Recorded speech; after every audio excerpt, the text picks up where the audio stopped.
Today I'm at the Glenwood Cemetery in Bristol, Tennessee. And if you're a fan of old school professional wrestling, then you may enjoy today's video. By old school professional wrestling, I mean going back to the days when professional wrestling was run by territories, rather than the one or two big wrestling companies that we see today.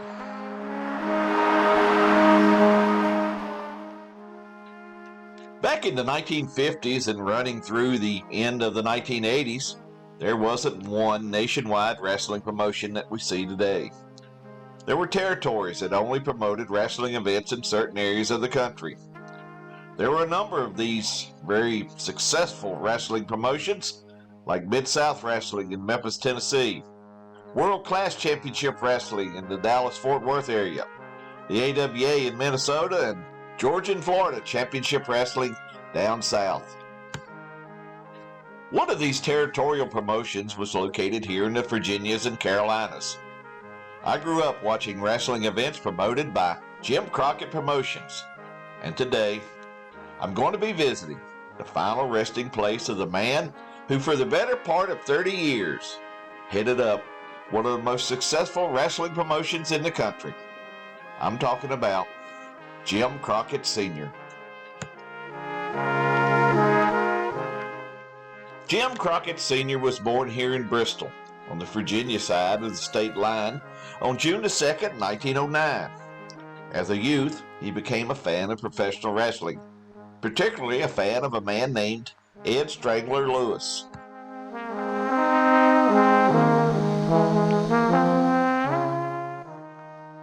By the 1930s, regional wrestling promotions were popping up all across the country. By this time, a young Jim had made his way to Charlotte, North Carolina, where he started running concerts at a theater and a restaurant that he owned. But Jim was still intrigued with professional wrestling and eventually decided to branch out and began promoting wrestling events in the Charlotte area.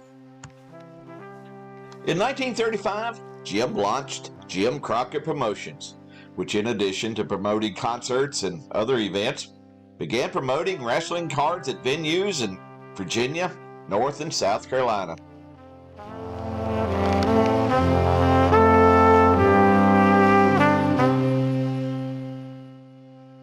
Over the next decade or so, Jim Crockett Promotions achieved great success, signing some of the country's top wrestling talent. Then, in 1948, a group of regional wrestling promoters, including Crockett, met to form professional wrestling's first true governing body. They named their new organization the National Wrestling Alliance. Longtime St. Louis wrestling promoter Sam Musnick was named the NWA's president. Jim Crockett became Musnick's right-hand man, and the two became the driving force behind the success of the NWA. Under the leadership of Musnick and Crockett, the NWA became the premier wrestling organization in the country, and regional wrestling promotions throughout the country achieved great success under the banner of the National Wrestling Alliance.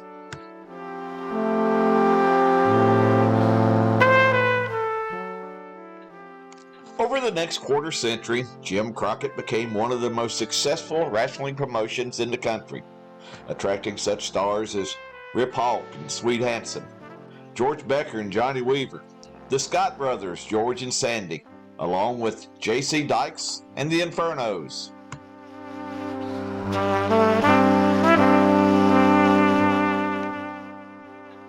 Jim was married to Elizabeth Eversole, and the couple had 4 children: Jim Jr., David, Jackie, and Francis. All were involved in Jim Crockett Promotions in one capacity or the other. In the early 1970s, Jim began to have some health issues, which by 1973 forced him to turn control over the company to his son, Jim Crockett Jr. I did not realize until I arrived here at the cemetery that Jim Jr. has also passed away. He died on March 3rd, 2021, and is resting here with his parents.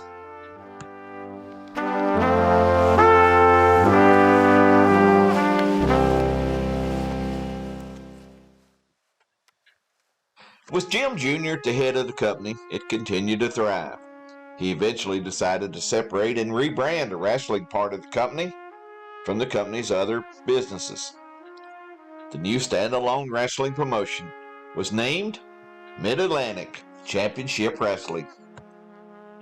Under Jim Jr.'s leadership, Mid-Atlantic Championship Wrestling introduced us to such stars as Tex McKenzie, Nelson Royal, Paul Jones, Ivan and Nikita Koloff, and the Minnesota Wrecking Crew, Gene, Lars, Ole, and Arn Anderson. It was the Andersons who introduced us to one of their cousins, who turned out to be none other than the Nature Boy, Ric Flair. Mid-Atlantic Championship Wrestling also gave us the Four Horsemen, which originally featured Tully Blanchard, Ric Flair, and Ole and Arn Anderson, later managed by J.J. Dillon. With Jim Jr. at the head of Mid-Atlantic Championship Wrestling, it became the NWA's premier brand, and in 1980, Jim Crockett was elected president of the National Wrestling Alliance. He increased the NWA's reach by branching out into Canada and going head-to-head with Vince McMahon's World Wrestling Federation. In 1985, Jim Jr. purchased McMahon's time slot on the Superstation, WTBS in Atlanta. With the national exposure of the Superstation, Jim organized the Jim Crockett Senior Memorial Cup, which featured stars of the 8 NWA regional territories. This further advanced the NWA and WWF's battle for nationwide prominence. Jim Jr. extended his hold on the NWA when he bought both Georgia and Florida Championship Wrestling and began running televised events in other NWA regions. Jim Crockett Promotions and Mid-Atlantic Championship Wrestling was going head-to-head with McMahon and his WWF. This didn't sit well with some of the other regional NWA promotions, and Jim's support began to suffer. Nevertheless, the NWA and Mid-Atlantic Championship Wrestling held the contracts of such superstars as Ric Flair, Sting, Magnum TA, and the Road Warriors. These large contracts, along with the head-to-head battle with the WWF, came with a large price. And in 1988, Jim Crockett Jr. decided to sell the wrestling branch of the company to Ted Turner, who rebranded it as World Championship Wrestling. This all but ended Jim's involvement in professional wrestling. He went on to a second career in real estate. His siblings are, to the best of my knowledge, all still living. David Crockett appeared on screen as the TV commentator for Mid-Atlantic Championship Wrestling.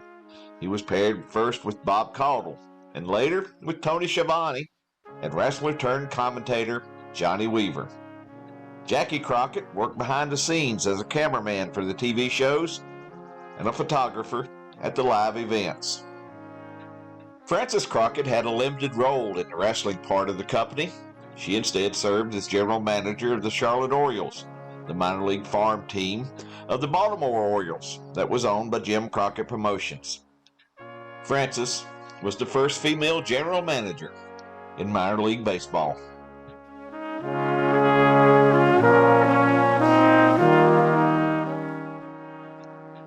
On a personal note, just being here at the graves of Jim Crockett Jr. and Sr. has brought back so many memories for me, going back to when I attended matches at the old Starland Arena in Roanoke, Virginia, and watching that very first Starcade from the Greensboro Coliseum on closed-circuit TV at the Roanoke Civic Center, and remembering such stars as the great Blackjack Mulligan, Dirty Dick Murdoch, George and Sandy Scott, along with George Becker and Johnny Weaver, Aldo Bogny and Bronco Lubitsch, with General Homer O'Dell. Many fond memories indeed. If you have memories of the glory days of professional wrestling, by all means, be sure to leave me a comment. If this is your first time here, welcome, and I hope you'll consider subscribing. I upload a new Tombstone video every Sunday morning, so if you want to get notified of when new videos are posted, be sure to ring that bell and subscribe. Now, as always, please remember, life is a wonderful journey. take time and enjoy it. And I'll see you down the road. So long, everyone.